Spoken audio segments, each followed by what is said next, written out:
Hi, my name is Brian, and me and my associates here will be just asking you a few questions because there's only so much room in the bunker, and we only have so much food, and we're not sure how long everything's going to last. So we're just trying to expedite the process as much as we can. So first of all, what is your name?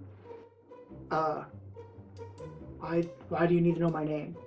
Are we being watched? Is this being monitored? Um, maybe I shouldn't be here. Okay, I will just call you Tim. Well, as I said, I'm in charge of talking to everybody, and we are just trying to get to know a little bit about each of the people because of this impending doom of this comet coming, and it's probably going to wipe out all life on the planet. So we actually heard this nasty rumor of this cult trying to get into bunkers, and we want to make sure that we don't have any of those cult members in our said bunker. So simply put, are you part of a cult? Actually, I'm part of a movement. You see, there are people that believe the earth is round, and then there are people that believe the earth is flat. See, actually, the truth is the earth is actually shaped more like a cupcake. And see, we are all on the top part, like the frosting part. But see, the comet, as the comet's coming in, the comet is actually going to hit the paper part, and we're all just going to be fine. So it's going to be like, and it's like funfetti everywhere. Okay, we will be back with you. Hi, my name is Brian. I've been doing interviews with everybody, and we're just trying to make sure that there's this big nasty cult that doesn't get into the bunker. So just so I have a record of everybody's names, could you tell me what your name is?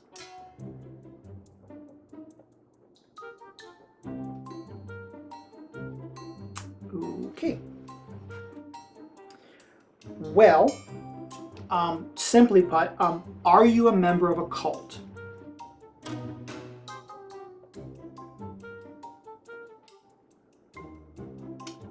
Okay. Well, we should all get into the bunker now because the end is nigh.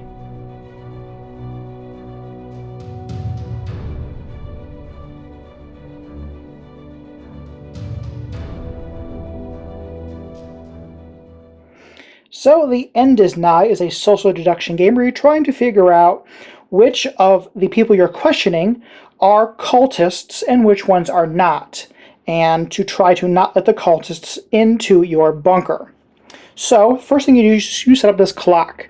You'll have a cube on each number with a red cube on 12 and a red cube on 6. These are the rounds that people are eliminated from the game. So you will set that up and place that in the center of the play area. So let me zoom back out here.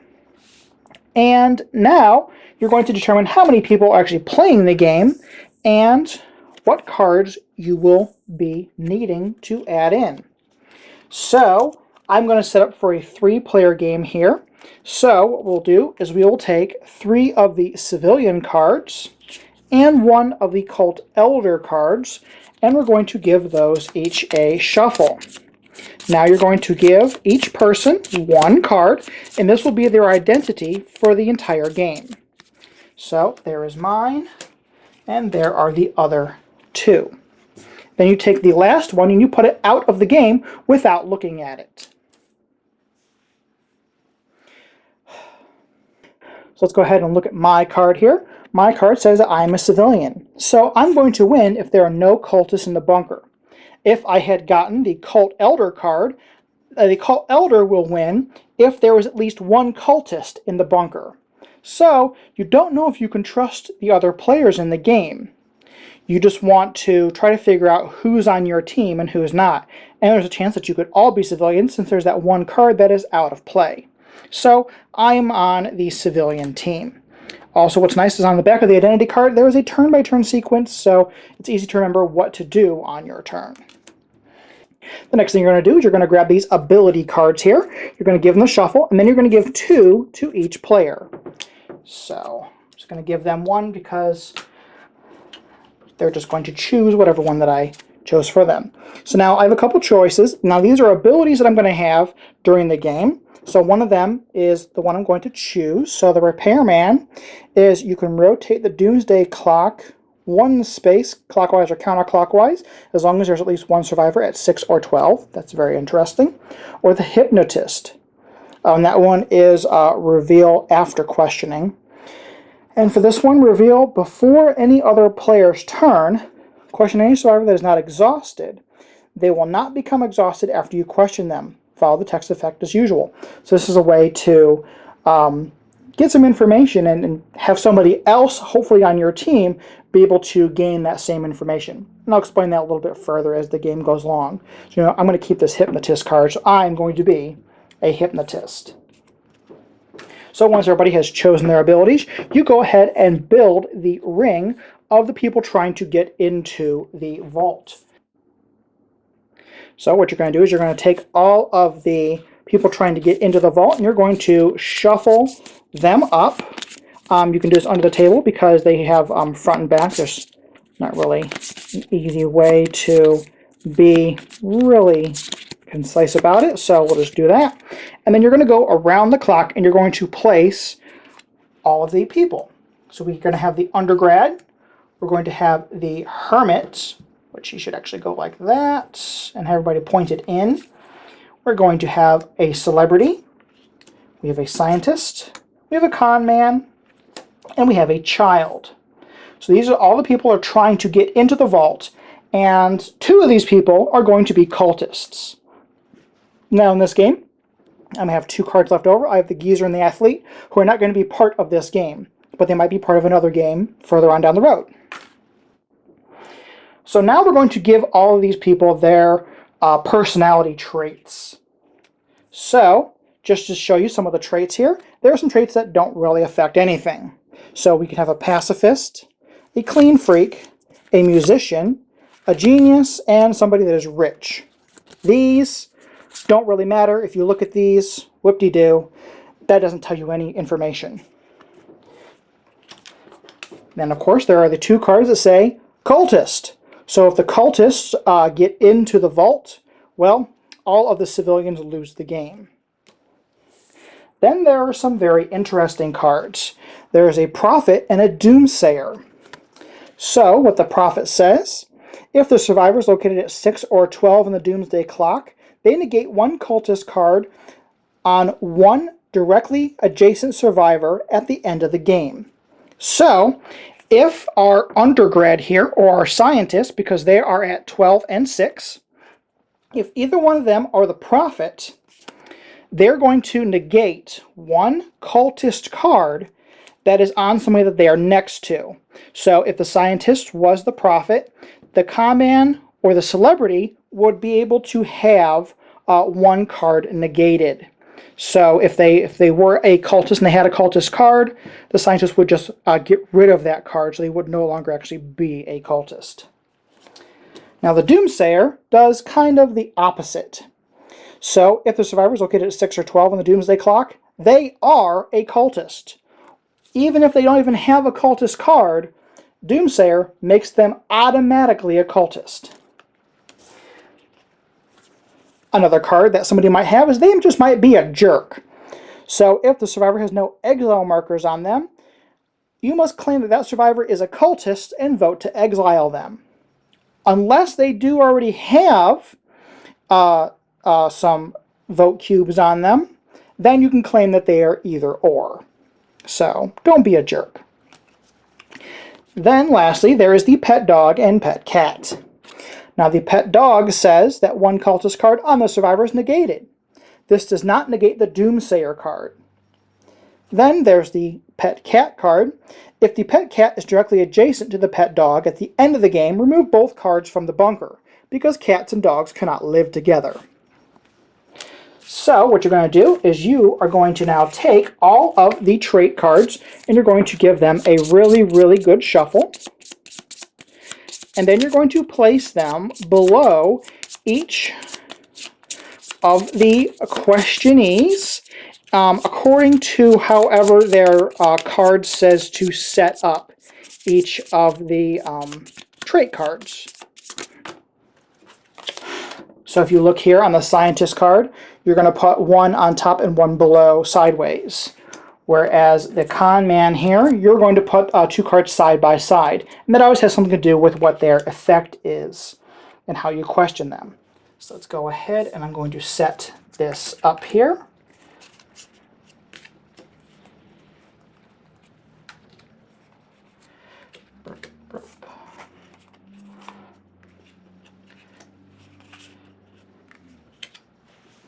Okay, so everybody's cards are now set up.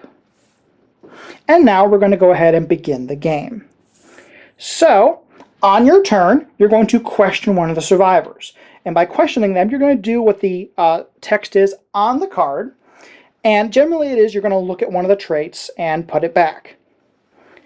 And once you do that, then you're going to say whether that person is or is not a cultist. Even if I looked at the rich card, I still have to say is or is not a cultist. I can't claim that somebody is rich. Then once I do that, then I'm going to pick up the marker for the hour that we're currently in and cast a vote for exile. I'm going to place that cube above one of the people, and that'll be a vote towards kicking them out of the bunker. If the clock reads 6 or 12, whoever has the most votes is now kicked out. So let's go ahead and let's question somebody. So since the scientist is closest to me, I'm going to go ahead and I'm going to question the scientist. Now the scientist says, draw and look at the top trait. You may not look at the trait underneath the top trait. And also up here, for the people that are maybe upside down from the card, it has a general explanation. Only one trait may be viewed. Very simple. I appreciate that little detail. So with the scientist, I'm going to pick up this top trait, and I'm going to view it. Ooh, and I see that she is the prophet, just like we said earlier. So, and because she is at 6 or 12, she's at 6 o'clock. So if the comment or celebrity has a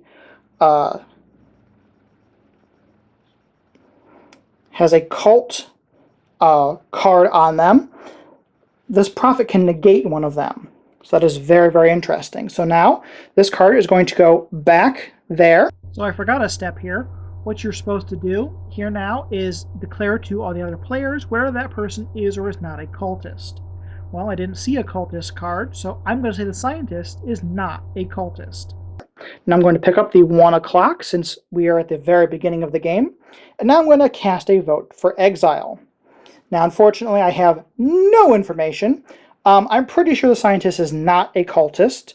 Hopefully, she does not have a cult card below her. So, you know what? I'm going to vote for the celebrity because, well, celebrities always bring their own drama.